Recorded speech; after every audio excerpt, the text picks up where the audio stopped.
কিভাবে কোরআনের আইনটা বন্ধ করবে। তারা জরিপ করে ইংল্যান্ডে ফিরে গেলেন, ব্রিটিশে ফিরে গেলেন।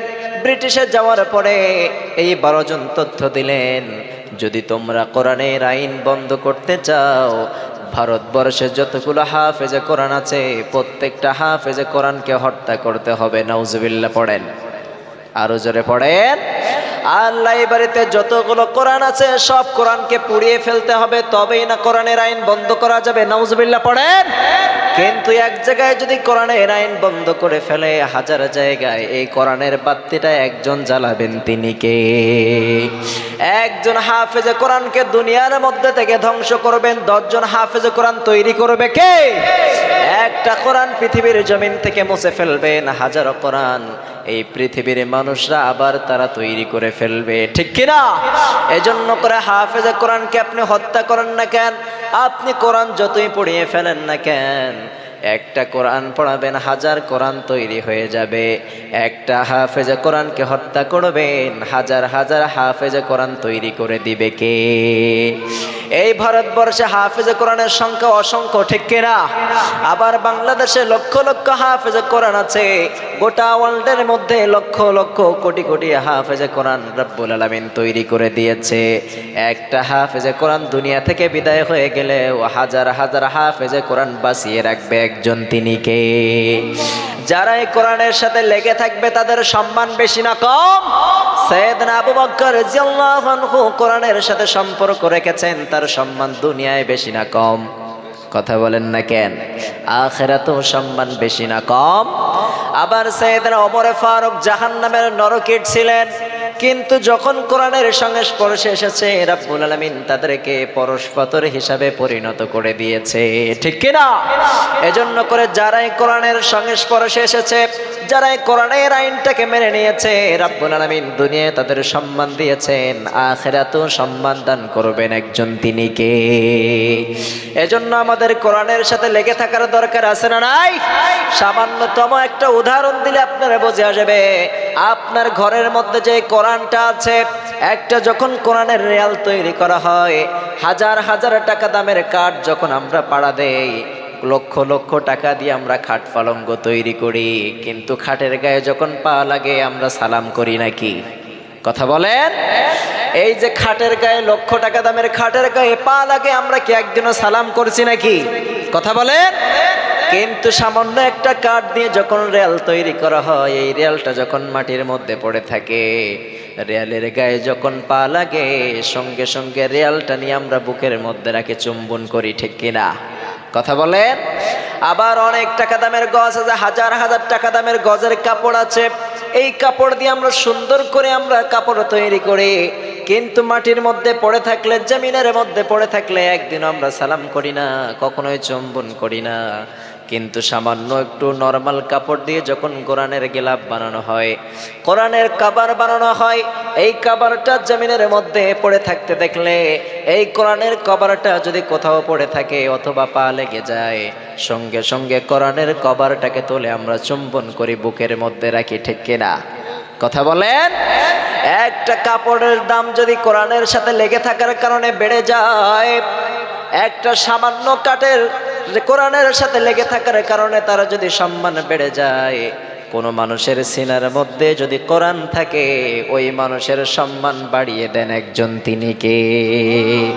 এজন্য করে এই কোরআনটা আমাদের বুকের মধ্যে লালন করার দরকার আছে না নাই? এই যে মাদ্রাসায় অনেকগুলো হাফেজে কোরআন আছে, 2 জন পাগড়ি নিয়েছে, এর সম্মান আমাদের কাছে বেশি না কম? কথা বলেন। এই সম্মান কি লক্ষ টাকা দিয়ে কেনা যাবে নাকি? কথা বলেন না কেন? সম্মান কিন্তু লক্ষ টাকা দিয়ে কেনা যায় না, সম্মানটা অন্তর থেকে আসে, ঠিক কিনা? এই যে হাফেজে কোরআন আজকে সম্মানিত হয়েছে, যে হাফেজে কোরআন মাথায় পাগড়ি বেঁধেছে, দুনিয়ায় আপনাদের সামনে সম্মানিত হয়েছে, আবার কিয়ামতের ময়দানে তাদের সম্মানিত বানাবেন কে? হাফেজে কোরআনের মাথায় যে পাগড়িটা আপনি পরালেন, এটা দুনিয়ার সম্মান, আর আখিরাতের মধ্যে হাফেজের বাবার যে সম্মান রব্বুল আলামিন দান করবেন, এক প্রান্ত থেকে নূর চমকাতে থাকবে, সব মানুষরা ওই দিকে তাকিয়ে থাকবে, কে ওইখানে আছে, তার মাথা থেকে এত নূর চমকায়, এত আলোকিত রোশনি হয়ে যায়, সব বলবে ওই জায়গায় একটা হাফেজে কোরআনের বাবা, রব্বুল আলামিন তার মাথায় হাফেজে কোরআনের জন্য, তার বাবা হাফেজে কোরআন হওয়ার কারণে, তার সন্তানকে হাফেজে কোরআন বানানোর কারণে রব্বুল আলামিন ওই হাফেজের বাবাকে নূরের তাজ রব্বুল আলামিন তার মাথায় পরিধান করিয়ে দিয়েছে। সুবহানাল্লাহ পড়েন। সবাই দেখে হিংসা করবে, আমার সন্তানকে হাফেজ বানাই নাই কেন? আমার সন্তানকে যদি আজকে হাফেজে কোরআন বানাতাম তাহলে কিয়ামতের ময়দানে রব্বুল আলামিন আমার মাথায়ও নূরের তাজ পরিয়ে দিত। সুবহানাল্লাহ পড়েন। এজন্য করে দুনিয়ায় হাফেজের দাম বেশি, আখিরাতেও হাফেজের দাম বেশি করবে কে? এজন্য করে তিনটা ব্যক্তির সামনে আপনি কখনোই বেয়াদবিমূলক আচরণ করবেন না। এক নম্বর হলো, যেই সমস্ত মানুষের সিনার মধ্যে কোরআন রাখা আছে, যেই সমস্ত মানুষের দ্বীনের জ্ঞান আছে, তাদের সাথে কখনোই বেয়াদবিমূলক আচরণ করা যাবে। দ্বিতীয় নাম্বার হচ্ছে, যারা বৃদ্ধা হয়ে গিয়েছে, তাদের দাড়ি পেকে গিয়েছে, যে মানুষগুলো দাড়ি পাকা মুরব্বী হয়েছে, ওই মানুষকে স্বয়ং একজন সম্মান করেন, তিনি কে? আমরা বৃদ্ধা যখন হয়ে যায়, বৃদ্ধাকে আমরা দেখে নাক শিটকায় অনেক সময় অপমানজনক কথা বলি, আছে না নাই? কিন্তু রব্বুল আলামিন বৃদ্ধা মানুষকে সম্মান করতে বলেছেন। যাদের দাড়ি পেকে গিয়েছে রব্বুল আলামিন তাদেরকে সম্মান করতে বলেছেন, তাদের সম্মান করার দরকার আছে না নাই? কথা বলেন না কেন? কিন্তু অনেক যুবকরা আছে বৃদ্ধা মানুষকে দেখলে গালিগালাজ করে, আছে না নাই? কথা বলেন না কেন? আবার একটা বৃদ্ধা মানুষ যদি কোনো কথা বলে তাহলে বলবে তুমি বুঝবা না, তুমি এখান থেকে সরে যাও, আছে না নাই? কিন্তু তোমার থেকে ওর বয়স কম না বেশি? কথা বলেন। কিন্তু বৃদ্ধা মানুষের সাথে কমল আচরণ করতে বলেছেন মুহাম্মদ সাল্লাল্লাহু।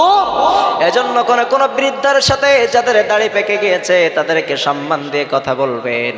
কারণ একজন সাহাবায়ে কেরামের যুগে নয়, বনি ইসরাইলের যুগে এই যখন হাদিসটা শুনলেন যে মুরব্বিয়ানে কেরামদেরকে রব্বুল আলামিন নিজেই সম্মান করে, একজন ব্যক্তি দুনিয়ার সব অপরাধ করে ফেলেছে, সব অন্যায় করে ফেলেছে, কঠিন একটা রোগের মধ্যে আক্রান্ত হয়েছে, মনে হয় কয়েকদিন পরে দুনিয়া থেকে বিদায় হয়ে যাবে। ওই লোকটা তার সন্তানদেরকে ডাকলেন, সন্তানরা শোনো শোনো, হয়তো আমি কিছুদিন পরে দুনিয়া থেকে বিদায় হয়ে যাব, কিন্তু আমার দাড়িগুলো এখনো কাঁচা আছে, পাকে নাই, আমার দাড়িগুলো সাদা হয় নাই। আমি যখন দুনিয়া থেকে বিদায় হয়ে যাব, দুনিয়া থেকে যখন বিদায় হয়ে যাব, বিদায় হওয়ার পরে তোমরা সর্বপ্রথম আমাকে গোসল করাবে, এরপরে কাফন পরাবে, দাফন করার পূর্ব মুহূর্তে, কবরে রাখার পূর্ব মুহূর্তে আমার দাড়িগুলা তোমরা সাদা করে দিবা, রং করে দিবা। কারণ হচ্ছে রব্বুল আলামিন দাড়ি পাকা মুরব্বিদের সাথে ভালো ব্যবহার করে। সুবহানাল্লাহ পড়ে। ওই ব্যক্তি রব্বুল আলামিনের কাছে মনে মনে তওবা করেছে, রব্বুল আলামিন অনেক তো অন্যায় করে ফেললাম, অনেক অপরাধ করে ফেললাম, আমার অপরাধের কোনো শেষ নাই, আমার গুনাহের কোনো শেষ নাই, আমার অপরাধ সব অপরাধ করে ফেলেছি। রব্বুল আলামিন আমার জিন্দেগিতে ক্ষমা করবে হবে কিনা জানি না, কিন্তু আপনার জাহান্নামের ভয়ে, আপনার আযাবের ভয়ে আমার দাড়িগুলো আমি সাদা করে আপনার কবরে আসতে চাই। আমার দাড়িগুলো এখনো পাকে নাই। ওই ব্যক্তি কিছুদিন পরে দুনিয়া থেকে বিদায় হয়ে গেলেন। দুনিয়া থেকে বিদায় হয়ে যাওয়ার পরে ওই ব্যক্তির কথা মতো তার সন্তানরা ওসিয়াত পালন করে যাচ্ছে। সর্বপ্রথম তাকে গোসল করালেন, গোসল করানোর পরে তাকে কাফন পরালেন। দাফনের পূর্ব মুহূর্তে তার সন্তানরা তার দাড়িগুলোকে সাদা করে দিলেন। এরপরে কবরস্থ করে দাফন করে সব সন্তানরা বাসায় ফিরে আসলেন। এরপরে কবরে দেওয়ার সাথে সাথে মুনকার নাকি আসে কি আসে না? কথা বলেন।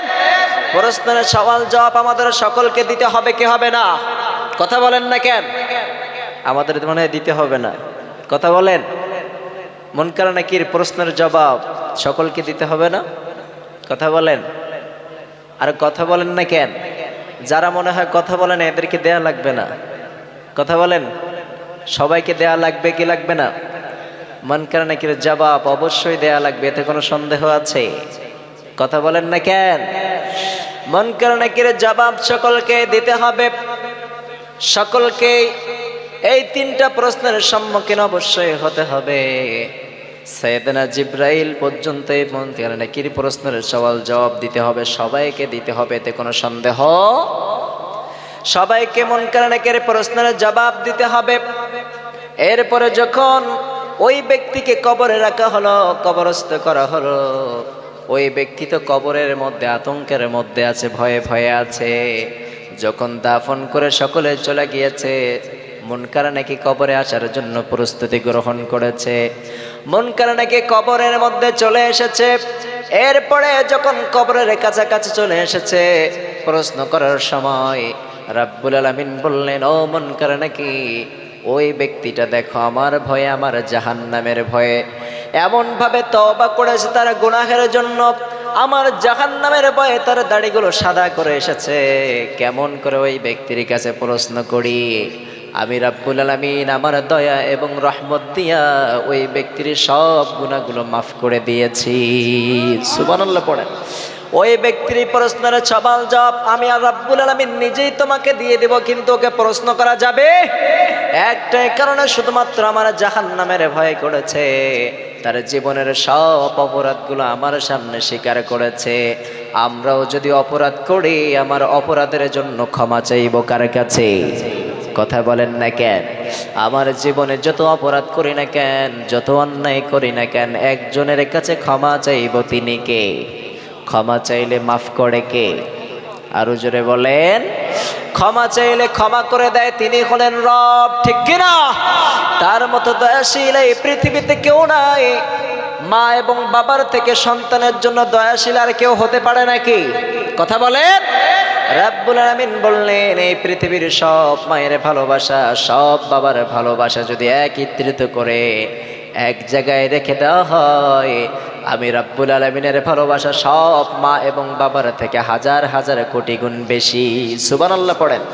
এজন্য করে কোনো মায়ের সামনে যদি সন্তান অপরাধ করে তাকে ক্ষমা করে দেয়, আর কোনো বান্দা যদি রাব্বুল আলামিনের সামনে গুনাহের কারণে মাফ চায়, সন্তানকে যেমন তার পিতামাতা ক্ষমা করে দেয়, আর কোনো বান্দা যদি তার রাব্বুল আলামিনের সামনে যে ক্ষমা চায়, রাব্বুল আলামিন ওই বান্দার জীবনের গুনাহগুলো মাফ করে দেয়।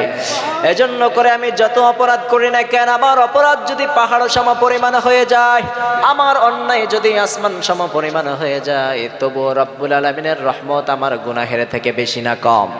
কথা বলেন না কেন? কথা বলেন। আমার দয়ার থেকে, আমার মায়ার থেকে, আমার অপরাধের থেকে আমার রাব্বুল আলামিনের ভালোবাসা কম না বেশি? কথা বলেন। পিতামাতার থেকে ভালোবাসা আর কেউ দিতে পারে না। 2007 সালে আমাদের বাংলাদেশে একবার সিডর হয়েছিল, আইলা হয়েছে। সারা গ্রামের মধ্যে পানি ঢুকে পড়েছে, পানির উচ্ছ্বাস হয়েছে। এত পরিমাণ পানি বেশি হয়েছে, সব মানুষগুলো, কিছু কিছু মানুষ দুনিয়া থেকে বিদায় হয়েছে। রাতের অন্ধকারে পানি এসেছিল। রাতের বেলায় যখন পানি আসে, মা তার সন্তানকে কেমন ভালোবাসে। রাতের অন্ধকারে যখন পানি চলে এসেছে, বের হওয়ার কোনো পথ নাই, সব মানুষগুলো পানির মধ্যে হাবুডুবো খায়। এমন কিছু লাশ ভেসে এসেছে, যেই মায়ের বুকের মধ্যে সন্তানকে একত্রিত রেখে ওই লাশটা ভেসে এসেছে। মায়ের ভালোবাসা এমন কঠিন হতে পারে যে দুজন একসাথে দুনিয়া থেকে বিদায় হয়েছে, কিন্তু মায়ের বুক থেকে সন্তানকে ফেলিয়ে দেয় নাই। সুবহানাল্লাহ পড়েন। এত মায়ের ভালোবাসা। আবার একটা বাবার লাশ ভেসে এসেছে, এটা আমি দেখেছি। একটা বাবার লাশ ভেসে এসেছে, কিন্তু সন্তানকে গামছা দিয়ে সুন্দর করে বেঁধে রেখেছে। যদি বাঁচে, সন্তান এবং বাবা দুজনেই বেঁচে যাবে। আর যদি মৃত্যুবরণ করতে হয়, সন্তানকে নিয়ে সে মৃত্যুবরণ করেছে। কিন্তু বাবা এমন হতে পারে যে সন্তানের জন্য জীবন দিয়ে দিয়েছে, ঠিক কিনা? কিন্তু এই পিতামাতার থেকে আমার রবের ভালোবাসা কম না বেশি? কথা বলেন। এই রবকে আমরা ভুলে থাকবো নাকি? কথা বলেন না কেন? আল্লাহকে খুশি করার দরকার আছে না কে নাই? আল্লাহকে খুশি করতে হবে, এজন্য তার নাম ডাকতে রাজি আছেন তো সবাই? কষ্ট হবে নাকি তার নাম ডাকলে?